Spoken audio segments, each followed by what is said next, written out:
all over Dale Jarrett. Dale took the line away from him, but watch Terry go up on the outside going down into turn 1 here.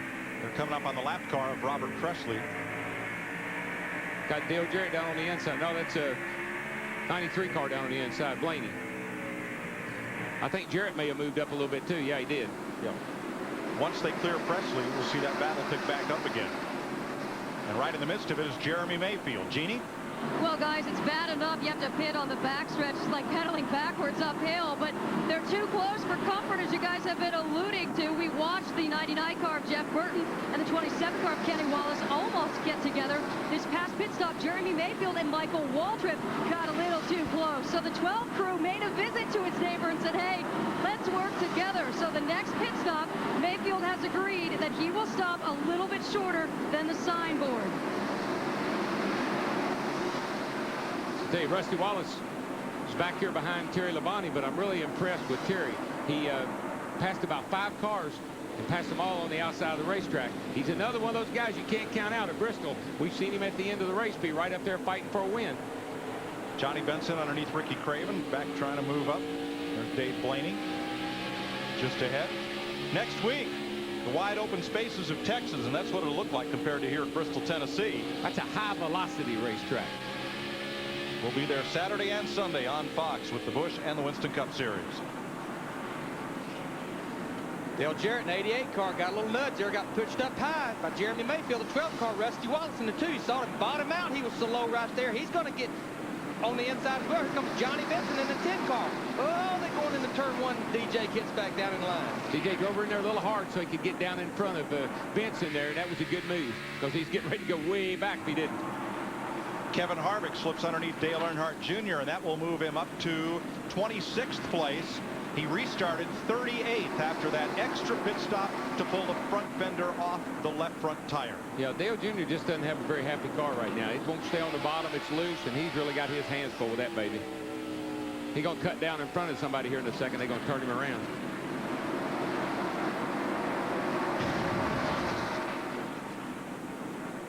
Now, here's how you win Bristol.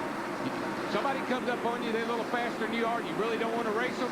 You just roll up out of the way, wave them by, say, go on, big old boy, I'll see you later. Well, we got a battle for the lead heating up here. Todd Bodine in that 66 car. He's all over the rear bumper of our leader, Sterling Marlin. And Sterling had a pretty big lead there, but Todd has chased him down, and Todd's going to pass him, I do believe.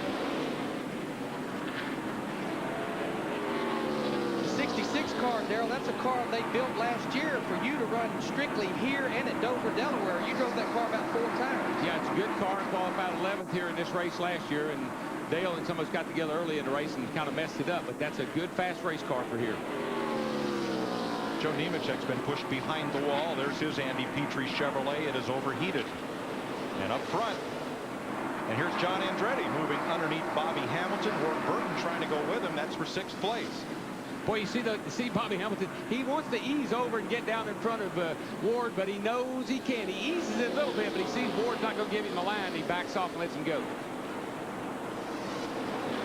You make a little fake move there, and if you see the guy back off and give you some room, you'll take it on down in there. If not, you'll swing up high. And Jeff Gordon runs in 4th after being 5th on that restart. He's past Kyle Petty.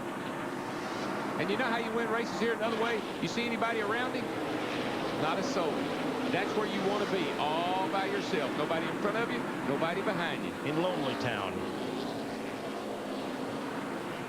Mark's car looks really good, guys. He's right around the bottom. Looks like he's just riding right now. He's not really narrowing the gap to the 2 leaders, though, and they're having quite a game of tag themselves. Quite honestly, I think he's happy right there. Let Todd go up there, race Sterling. I'm going to sit right here, kind of keep an eye on things. Nobody's forcing me, pressuring me in from behind. Kevin Harvick continues to move up. He's right there with Mike Skinner, his teammate, 25th and 6th. And I'm pretty sure Richard Childress is on that headset with Mike Skinner saying, look, if Kevin's faster than you, Mike, let him go by. There's no use in you fighting each other right here. And Harvick said, hey, Skinner, are you listening to that radio? Well, they had to work underneath Elliott Sadler. They're up there in the red car on the high side.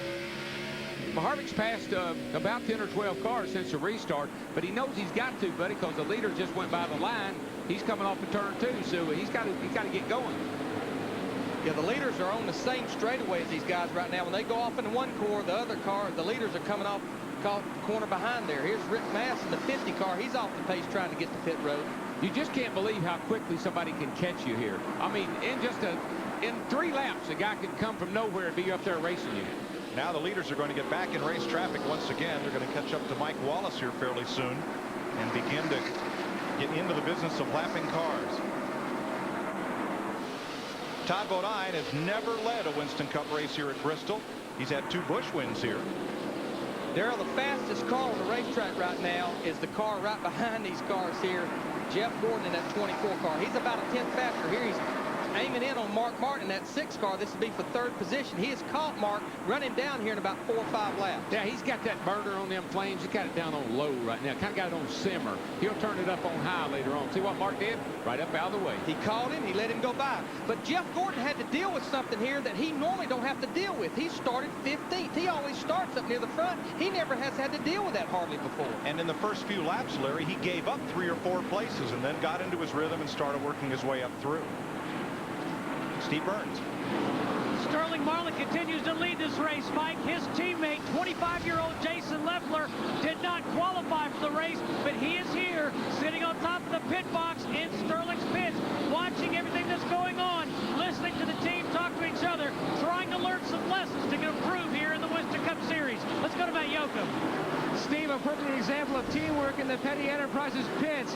John Andretti, the 43 car, has moved up to 5th. Kyle Petty was running 6th, but he's fallen back to 8th. His car a little loose. Andretti tested here, but it was only good on mid-range runs. Kyle Petty took Andretti's baseline and improved on it.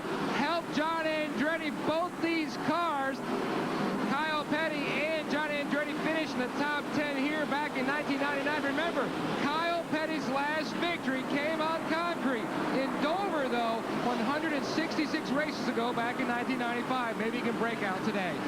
And we'll visit the 1-mile concrete paved Dover Downs International Speedway a little later this spring. Meanwhile, back at the ranch, Sterling is pulled off and left the 66 just a little bit. I saw the 66 really start pushing off turn 2 over there.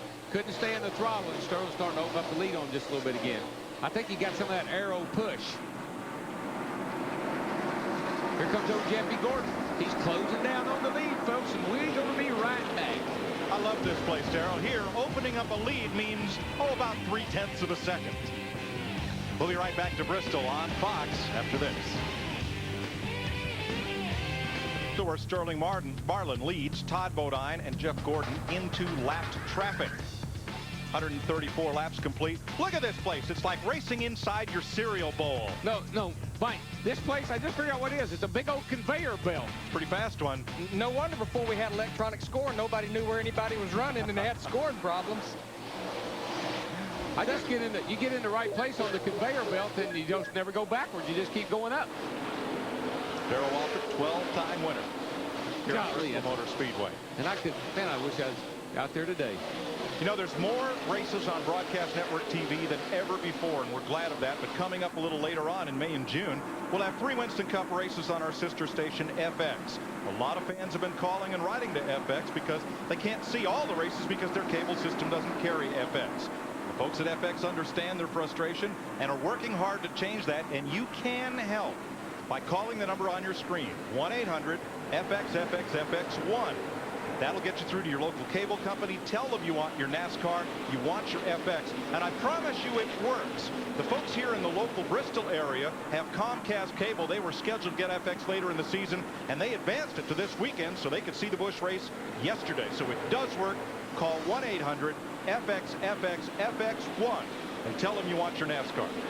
Boy, Mike, I was watching that 66 car while you were reading that, and man, he's looser than a goose off too over there, Larry. Did you see me turn her sideways and Gordon got right on him? If he gets loose one more time, Jeff Gordon's going to advance to 2nd place. I know that. I tell you, he's just tippy-toeing off that corner. He better be careful. He's jumping in that throttle, Darrell. We've been on these tires here now for about 45 laps. He jumps on the throttle right here. I think wants to get just a little bit loose with him right there up on the straightaway. If he does it too many times, Jeff Gordon's going to be all over the underneath of him. Yeah, and he's going to be all over the concrete because you just can't get away with that here very long. That's what happens to a car. It'll run good, and then all of a sudden that bad boy will start getting loose with you, and you don't know why.